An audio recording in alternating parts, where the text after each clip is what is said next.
Well, as Trudy McIntosh just reported, the Federal Liberal Party will finally lock in its net zero position after weeks of pressure and negative headlines. MPs will be recalled to Canberra on Wednesday for a special party room meeting, and that will be the first of a few. Joining us live out of Canberra is the Liberal Senator Sarah Henderson. Sarah, it's good to have you with us this morning. So how do you feel about returning next week? Because I see in the papers today some aren't too pleased about that. Well, Pete, good morning. I strongly believe that we need to resolve our position very, very quickly. As it's, I think, well known, I vehemently oppose net zero in all of its guises. It's sending our country backwards. It's causing enormous environmental and economic harm, and the Nationals have done a power of work in that regard. But look, I do have some empathy for some of my colleagues who've raised concerns about travelling at such short notice from WA. I had to take an indirect flight from WA a couple of weeks ago, and I left at 10 in the morning and I got into Canberra at 9:30 at night. So it does present some real challenges, and I really do empathise with that. But I think the big issue for Australians is Australians want us to see us fight for them, and Australians are suffering under Labor's net zero laws and policies. They are sending our country backwards, so I'm very pleased with this opportunity to resolve our policy at long last. OK. The urgency of now comes to mind, which despite criticisms about attending next week, you got to sort it out. So, which leads me to Dan Tehan's op-ed in the AFR this morning. So he says the political debate over climate change needs a reset, a shift from activism to pragmatic policy. That's part of it. What shape do you think the official coalition position over net zero is going to take after these meetings? Well, that is yet to be determined, but as I say, the Nationals have done a great deal of work.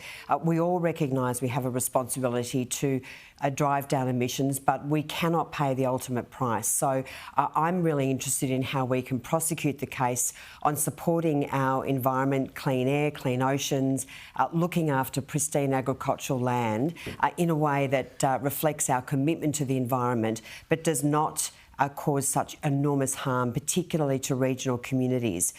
They are paying the big price. 95% of emissions reduction at the moment is as a result of land use and land changes.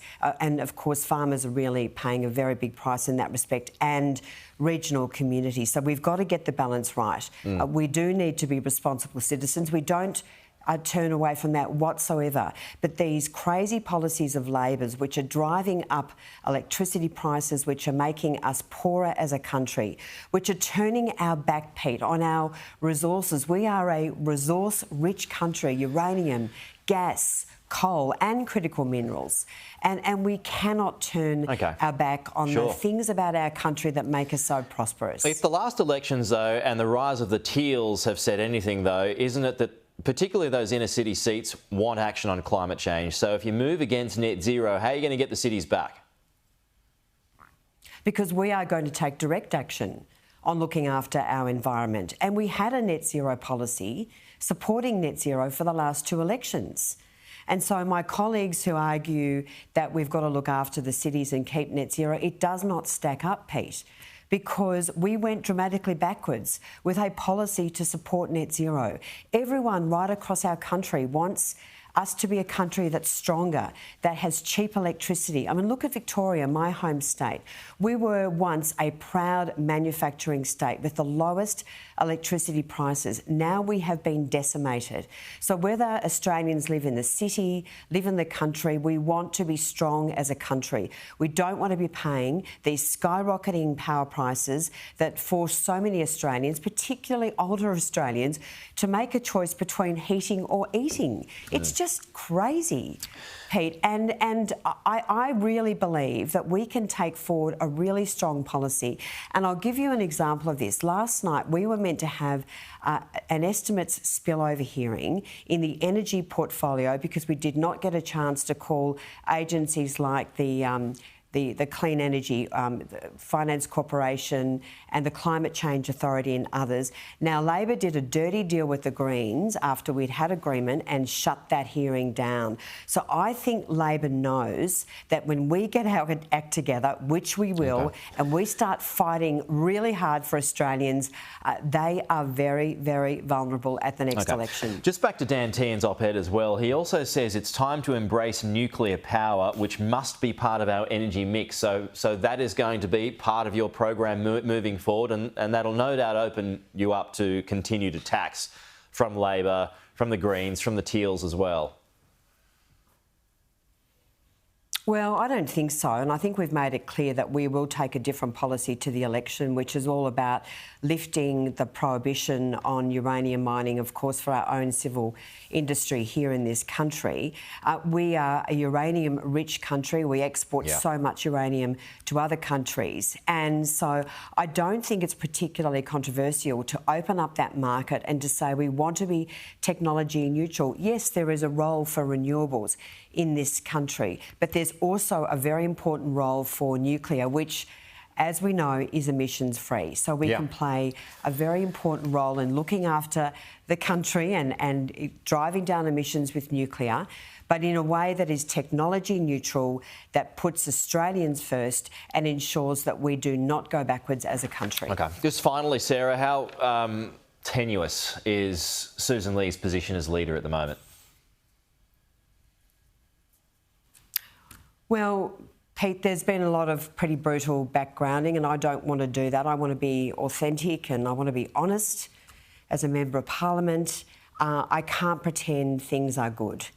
We've had a dire news poll result, a primary vote of just 24%. Things are not travelling well. I do have to say, really honestly, I do think Susan is losing support, but I do believe in miracles. We can turn things around. But things are not good. I don't support things the way they are at the moment, Pete, and I'm desperately hoping that when we get our act together, we've had this policy vacuum for too many months, when we get our act together, when we show the Australian people that we are fighting for them, I do believe that we can turn things around. With a new leader or with Susan Lee? Well, Pete, I am just going to say at the moment that I cannot support the way things are. With Susan Lee as leader? It sounds like you're not supporting her position as leader. Well, I can't back in the way things are, Pete, and I've got to be authentic and I've got to be honest about that. And it's very difficult. It's a very difficult time for the Liberal Party. And one of the great strengths about the Liberal Party is that we are free to exercise our conscience, particularly from the backbench, to prosecute policies in the best interests of all Australians. And I do think a number of big mistakes have been made, including abandoning so many of our policies. I was the former Education Minister and woke up one day not so long ago to read that we no longer are committed to urgently reviewing the national curriculum, which is just a dire situation because it's so flawed and young Australians are suffering as a result. So I think in a lot of respects we've got to do a lot better on the policy front, and I simply say that I do not support the way things are, but I do believe in miracles, and I am really hoping that we can turn things around. So just to clarify here, Sarah, are you calling for her to be removed as leader? No, I'm not calling for Susan to be removed as leader. I am just saying that I do believe she is losing support because of what's happened since she became leader, and we are all working very hard to get our party back on track. I mean, I think the Nationals have done a power of work. They've now delivered a very important policy. They've underpinned that work with some really great research, which I think is really going to help the Liberal Party reach its position also. But we've got to get our act together, and I can't step away from that, Pete. I can't sit here and pretend everything is okay. It's not okay. And Australians want us to be better than we are at the moment. We have to be a highly effective opposition. And I'm not happy. When I lost my position as the Shadow Education Minister, I made a statement expressing my concern, and then there was some brutal briefing out against me, which actually has caused me more distress than losing my portfolio. So there's a culture at the moment which has got to change in our party, and I think we've got to have very honest conversations. And so I've got to be honest with you and with the people I represent, the people of Victoria, about how things are. But I've also got to say that I'm so determined, I've got so much conviction that we can turn things around when we get our act together. And I am very pleased, and I do commend Susan for bringing us together next week to finalise our policy on net zero. I think that's a very significant step forward. If not Susan Lee as leader, then who? Pete, I'm sorry, I'm not going to speculate on something like that at this time, and you can understand that. Okay, so is it more so you're going to get, because I'm just trying to get some clarification on what you mean here. I know you're saying that things are bad, and I know you've got a history with Susan Lee, but I mean, is it almost a stay of execution at the moment? We're going to see how things go with her once you formalise a net zero position? Look, I'm not going to add to the comments I've already made. I mean, I think I've just said that I can't support the way things are at the moment. You know, I'm not in the business of throwing anyone under the bus, but I'm stating the bleeding obvious, Pete. We are in a dire situation, and Susan has recognised that also. And I think now, because originally, of course, Dan Tehan, our Shadow Minister, said it would take 9 to 12 months to finalise our energy policies, and I don't think that was tenable, and I'm very pleased that we are now acting with urgency because I think the Australian people deserve no less. Okay. That's the Liberal Senator Sarah Henderson. Thank you so much for your time as always, Sarah. Appreciate it.